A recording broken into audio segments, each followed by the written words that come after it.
शुरू अल्लाह के नाम से जो बड़ा मेहरबान नहायत रहम करने वाला है।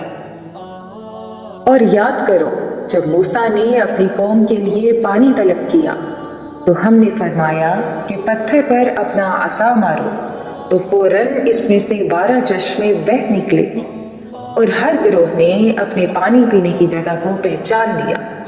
और हमने फरमाया कि अल्लाह का रिज़्क खाओ और पियो और ज़मीन में फसाद न फैलाते फिरो। और जब तुमने कहा ए मूसा हमें खाने पर हरगिज़ सब्र नहीं कर सकते, लिहाजा आप अपने रब से दुआ कीजिए कि हमारे लिए वो चीज़ें निकाले जो ज़मीन उगाती है, जैसे साग और ककड़ी और गंदुम और मसूर की दाल और प्याज। फरमाया क्या तुम बेहतर चीज़ के बदले में घटिया चीज़ें मांगते हो? अच्छा, फिर मुल्क मिस्र या किसी शहर में क़याम करो, वहाँ तुम्हें वो सब कुछ मिलेगा जो तुमने मांगा है। और उन पर ज़िल्लत और गुर्बत मुसल्लत कर दी गई और वो खुदा के गज़ब के मुस्तहिक हो गए।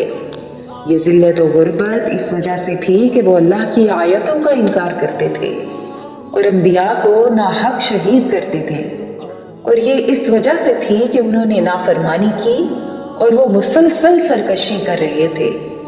बेशक ईमान वालों नीज़ यहूदियों और ईसाइयों और सितारों की पूजा करने वालों में से भी जो सच्चे दिल से अल्लाह पर और आखिरत के दिन पर ईमान ले आएं और नेक काम करें, तो उनका सवाब उनके रब के पास है और उन पर ना कोई खौफ होगा और ना ही वो गमगीन होंगे।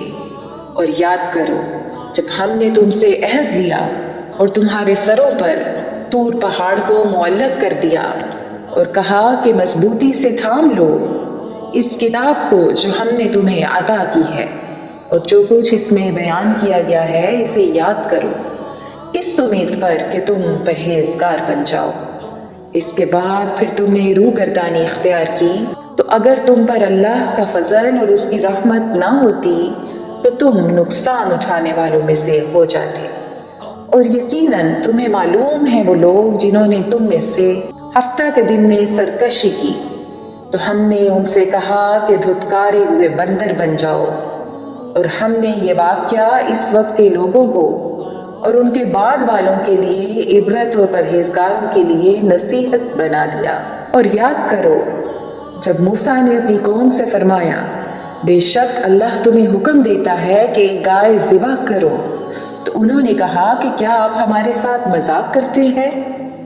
मूसा ने फरमाया मैं अल्लाह की पनाह मांगता हूँ कि मैं जाहिलों में से हो जाऊँ। उन्होंने कहा कि आप अपने रब से दुआ कीजिए कि वो हमें बता दे कि वो गाय कैसी है।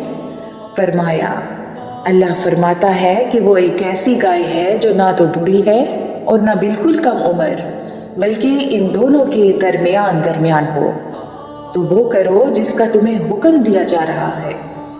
उन्होंने कहा आप अपने रब से दुआ कीजिए कि वो हमें बता दे इस गाय का रंग क्या है।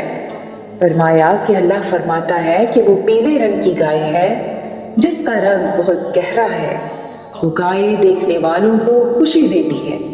उन्होंने कहा आप अपने रब से दुआ कीजिए कि हमारे लिए वाज़ेह तौर पर बयान कर दे कि वो गाय कैसी है, क्योंकि बेशक गाय अब हम पर मुश्तबा हो गई है, और अगर अल्लाह चाहेगा तो यकीनन हम राह पा लेंगे। मूसा ने फरमाया अल्लाह फरमाता है कि वो एक ऐसी गाय है जिससे ये खिदमत नहीं ली जाती कि वो ज़मीन में हल चलाए और ना वो खेती को पानी देती है, बिल्कुल बेऐब है, इसमें कोई दाग नहीं। ये सुनकर उन्होंने कहा अब आप बिल्कुल सही बात लाई हैं। फिर उन्होंने इस गाय को ज़िबा किया, हालांकि वो ज़िबह करते मालूम न होते थे।